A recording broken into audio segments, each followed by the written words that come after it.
நம்ம சேனல்லேருந்து தொடர்ந்தாப்பில் நீங்கள் வீடியோக்களை பார்க்க நினச்சிங்கன்னா இதுவும் நம்ம சேனலை சப்ஸ்கிரைப் பண்ணுங்க கீழே பெல் சிம்பிள் இருக்கும் அதையும் கிளிக் பண்ணுங்க. சரி வாங்க நம்ம வீடியோக்குள்ளே போகலாம். வணக்கம் நண்பர்களே. தினந்தோறும் அந்த இடத்துல இருந்துட்டு பிச்சை எடுக்கும் பிச்சைக்காரன் வருடம் முழுவதும் அதே இடத்துல தான் இருப்பார்.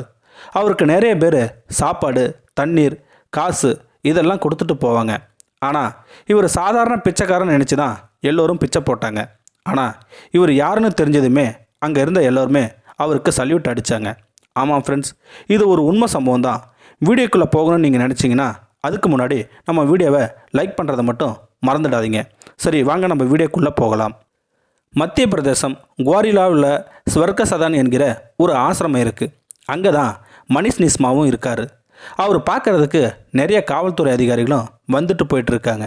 ஆமாம் ஃப்ரெண்ட்ஸ், சாதாரண பிச்சைக்காரனை பார்க்குறதுக்கு இவ்வளோ பேரும் வராங்கன்னா இவரை பற்றி தெரிஞ்சுக்கிட்டு தான் ஆகணும் இல்லையா ஃப்ரெண்ட்ஸ்? நவம்பர் 14 குவாரிலாவில் ஒரு இடத்துல ரொம்பமாக டிராஃபிக்காக இருந்தது. ஆனால் அந்த டிராஃபிக்கை சரி செய்ய 2 டிஎஸ்பி காவல்துறை அதிகாரியும் சரி செஞ்சுக்கிட்டு இருந்தாங்க. ஏன்னா அவ்வளோ நெரிசல்.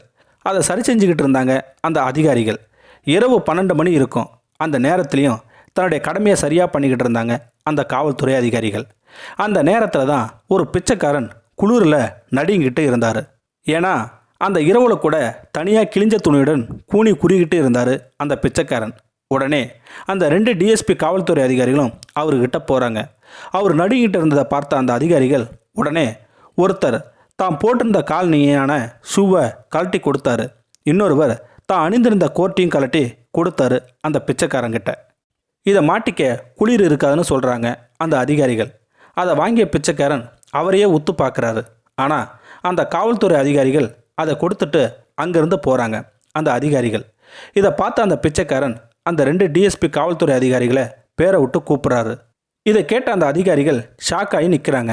ஏன்னா தான் ஒரு காவல்துறை அதிகாரி, அப்படி இருந்தும் இந்த பிச்சைக்காரன் தன்னுடைய பேரை விட்டு கூப்பிட்றானேன்னு நினச்சி அந்த பிச்சைக்காரங்கிட்ட போகிறாங்க அந்த 2 அதிகாரிகளும். போனதுமே நீங்கள் யாருன்னு கேட்குறாங்க அந்த காவல்துறை அதிகாரி. அவர் யாரும் கிடையாதுங்க, அவர் சப் இன்ஸ்பெக்டர் மணிஷ் நிஸ்ரா. ஆமாங்க, அவர் ஒரு காவல்துறை அதிகாரி தான்.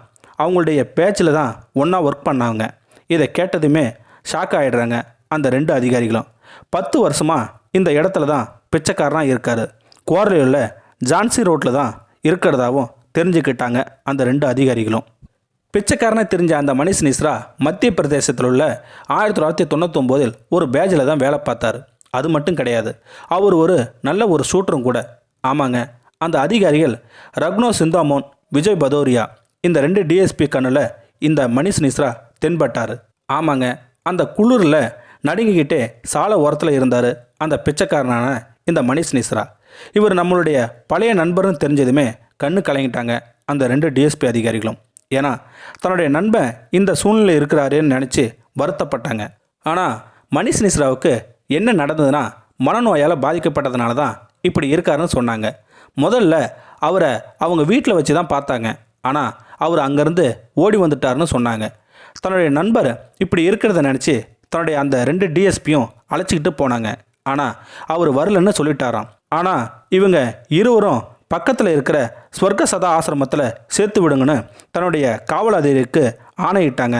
இப்போது அந்த ஆசிரமத்தில் தான் இருக்கார் அந்த மணிஷ் நிஸ்ரா சிகிச்சை எடுத்துக்கிட்டு. ஆமாங்க, மணிஷ் நிஸ்ரா மனைவியும் இவரை கண்டுக்கவே இல்லை. தன்னோட வேலை பார்த்த நண்பன் இப்படி பார்க்குறதுக்கு ரொம்ப கஷ்டமாக இருக்குன்னு சொன்னாங்க அந்த அதிகாரிகள். ஆனால் மணிஷ் நிஸ்ரா சிவபுரியில் இருந்தார். இப்போ கூட அவங்க அப்பா அம்மா அங்கே தான் இருக்காங்க. மணிஷ் நிஸ்ராவுக்கு ஒரு சகோதரியும் இருக்காங்க. அவங்க சைனாவில் ஃபேமிலியோடு இருக்காங்க. இதை பற்றி அவங்கக்கிட்டேயும் நாங்கள் பேசணும். அவர் சரி பண்ண என்ன வேணாலும் செய்கிறேன்னு சொன்னாங்க. ஆனால் இப்போ கூட அவங்களோட குடும்பத்தை காண்டாக்ட் பண்ண முடியலன்னு சொன்னாங்க. ஆனால் 2005 காவல்துறை அதிகாரியாக கதியா ஜில்லாவில் வேலை பார்த்தாரு. அங்கே தான் அவருக்கு மனநலம் பாதிக்கப்பட்டதுன்னு சொன்னாங்க. 5 வருடத்துக்கு முன்னாடி என்ன நடந்ததுன்னு நாங்கள் கேட்டு தெரிஞ்சுக்கிட்டு இருக்கிறோம்னு சொன்னாங்க. இப்போயும் அவங்கக்கிட்ட வேலை பார்த்த சக நண்பர்களும் அவரை பார்த்துட்டு வராங்க.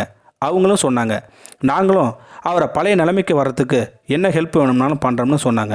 ஸோ ஃப்ரெண்ட்ஸ், தன்னுடைய நண்பனை பழைய நிலைமைக்கு கொண்டு செல்ல அந்த 2 டிஎஸ்பியும் படுற கஷ்டத்தை நீங்கள் பாருங்கள்.